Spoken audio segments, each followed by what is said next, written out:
I am standing in a ditch that smells of blood and rain. My boots have not been dry in 11 days.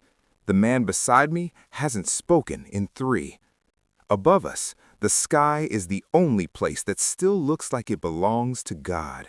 Wide, cold, and indifferent to everything happening beneath it.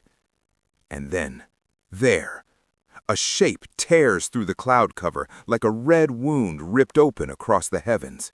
It banks, it rolls, it screams through the air with the kind of fury that makes your stomach drop, even when you're not the one being hunted. The men around me, men who have stopped flinching at artillery, men who have buried their best friends with bare hands, they go quiet. Every one of them tips their head back and stares upward, mouths open. Someone whispers it. Just 2 words, like a prayer, like a curse. Der rote Kampfflieger, the red battle flyer, the red baron.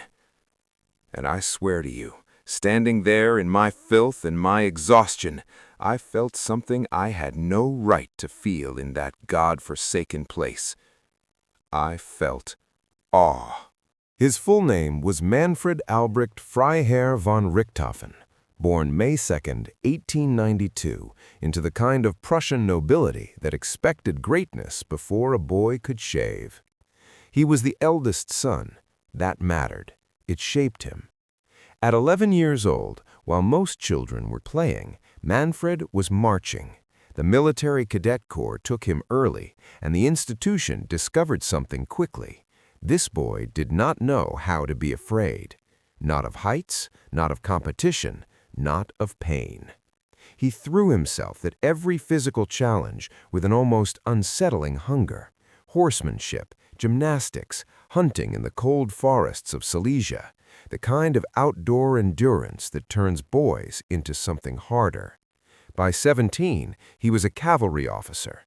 By 19, when the world cracked open and the war began swallowing everything whole, Manfred von Richthofen rode into battle on horseback, the same way men had fought for centuries. And then the mud won. The front lines calcified into trenches. Cavalry became useless overnight. The horses were sent back, and proud officers like Richthofen found themselves stringing telephone wire and carrying dispatch bags like errand boys. He hated every minute of it. You can feel the humiliation radiating off the letters he wrote home, the tight-clipped frustration of a man built for speed and violence, trapped underground. But one afternoon, he looked up. A German aircraft crossed overhead, angular, buzzing, impossibly free, and something ignited behind his eyes. He applied immediately to the Imperial German Air Service. His application letter contained one sentence worth remembering above all others. "I have not gone to war in order to collect cheese and eggs." They accepted him in May 1915. He was, and this is important, not a natural. In the air, Richthofen was clumsy, awkward. His instructors exchanged glances. He wrestled with his aircraft the way a man wrestles with an animal that doesn't trust him yet. His first solo flight ended in the ground in a crumpled wings and wounded pride. But he kept climbing back in. There is a particular kind of dangerous person in this world, not the naturally gifted, but the relentlessly determined, the one who fails and comes back the next morning with harder eyes.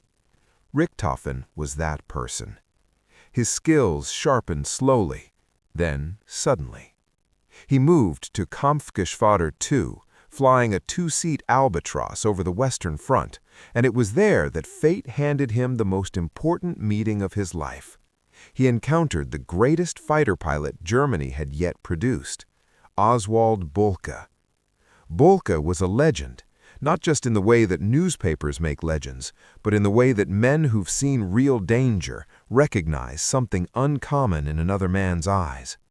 Boelcke had developed a doctrine, a series of tactical rules for aerial combat that read almost like philosophy. Attack from the sun. Commit fully or don't attack at all. Fire only when your enemy fills your sights completely. Never let a ruse fool you.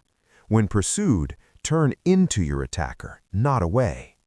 These were not just tactics, they were a way of thinking under pressure, a way of being when death is 6 feet away and closing. Bolke recruited Richthofen personally into the newly formed Jagdstaffel II, Germany's elite fighter squadron, an incubator for its most lethal pilots. And under Bolke's instruction, something remarkable happened. The clumsy cadet disappeared.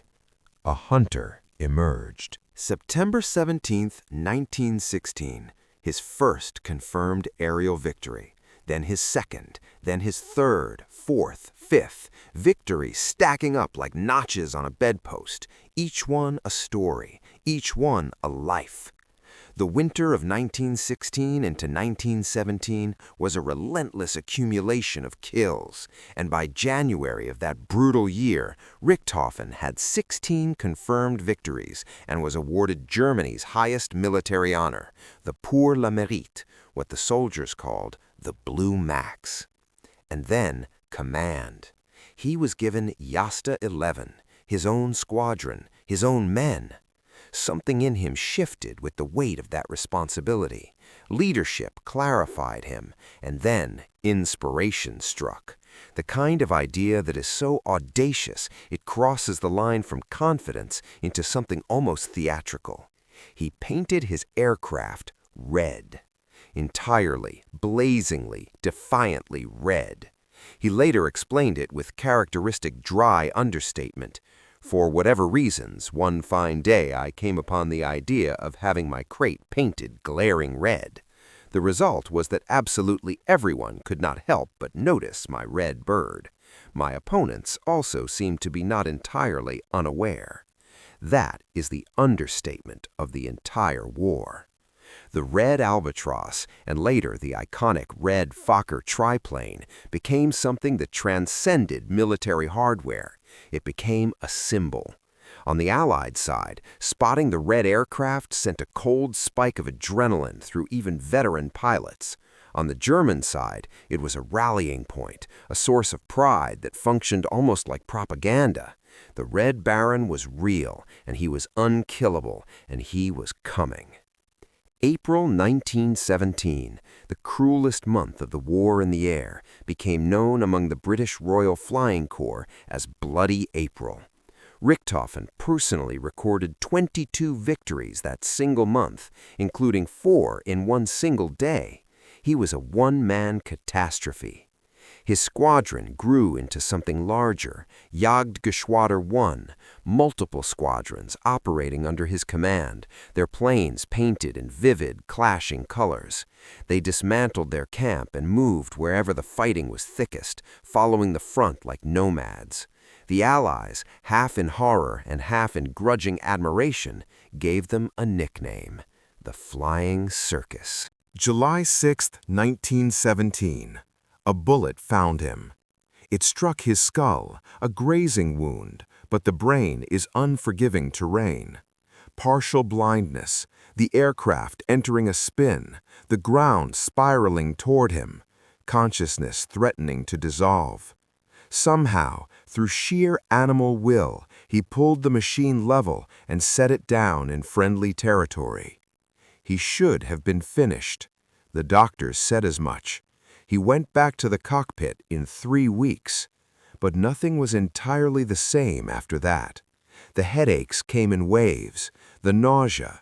The men around him noticed his temperament had darkened, quieter, more withdrawn, edges that had once been sharp, now sometimes turned inward. During his convalescence that late summer, he wrote something that stopped everyone who read it.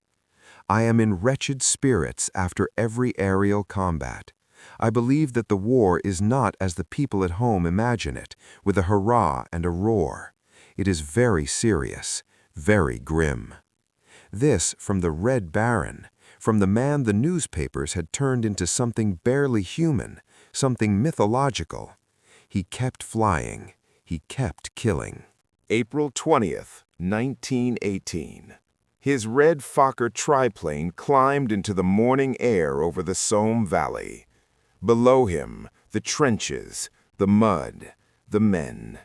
He spotted 2 Sopwith Camels, British aircraft, and Richthofen had a particular respect for British pilots. He once wrote that they were of Germanic blood, that their sportsman spirit translated naturally into the kind of sky fighting that made for worthy opponents. He admired them in the way a dedicated predator admires difficult prey. He shot them both down. His 79th victory, his 80th. He landed, he laughed with his mechanics, he drank coffee in the early light. 1 more day of flying remained before his scheduled leave. His mother had been begging the Kaiser himself to pull her son from combat. Germany's greatest living hero, she argued, should not be risked any further. The Kaiser had been sympathetic. The paperwork was being arranged. 1 more day. April 21st, 1918. The air smelled of damp soil and engine oil when he climbed into the cockpit. He spotted a Sopwith Camel flown by a young Canadian pilot, Wilfrid May, on his very first combat mission, flying erratically because he was terrified and inexperienced. Richthofen gave chase. Below and behind, May's flight leader, Roy Brown, was already diving to intercept. What happened next has been argued over for more than a century. The red triplane dropped low, dangerously, uncharacteristically low, chasing May across the Somme at treetop height. He crossed into Allied-held territory, something the man who had written entire doctrines about never forgetting your line of retreat would never normally do. The head wound, the headaches, the exhaustion of 80 victories and 4 years of relentless war. Something wasn't right. A single bullet entered from the right side and tore through his chest. The red triplane descended in a long, slow arc and came to rest in a field north of Vaux-sur-Somme. Australian infantrymen who had been watching from the ground ran toward it. They arrived to find the Red Baron slumped in the cockpit, still breathing, just barely. He lifted his head. He said 1 word. Kaput. Broken. And then he was gone. They buried him with full military honors. Not the Germans, the Australians. Number 3 Squadron, Australian Flying Corps, carried his coffin. Allied pilots from nearby squadrons walked beside it. Men who had spent years trying to kill him stood at attention and saluted the ground. One memorial wreath carried an inscription that has never been improved upon in the century since. To our gallant and worthy foe. I think about that sometimes, standing back in my imaginary ditch, looking up at a sky that's gone quiet. We built 1,000 monuments to generals who moved men like chess pieces from behind mahogany desks. We named streets after politicians who wrote the orders. But up there, in the cold air above the horror, above the wire and the mud and the dying, was a man who fought with everything he had, completely in the open, in a machine painted screaming red so that no one could ever mistake who was coming for them. There was nothing hidden about Manfred von Richthofen. He came for you in broad daylight, and he came in red. That is why, more than 100 years later, the mud has been forgotten, the trenches have been forgotten, and a boy from a Prussian noble family who crashed his first solo flight and still came back the next morning is still remembered.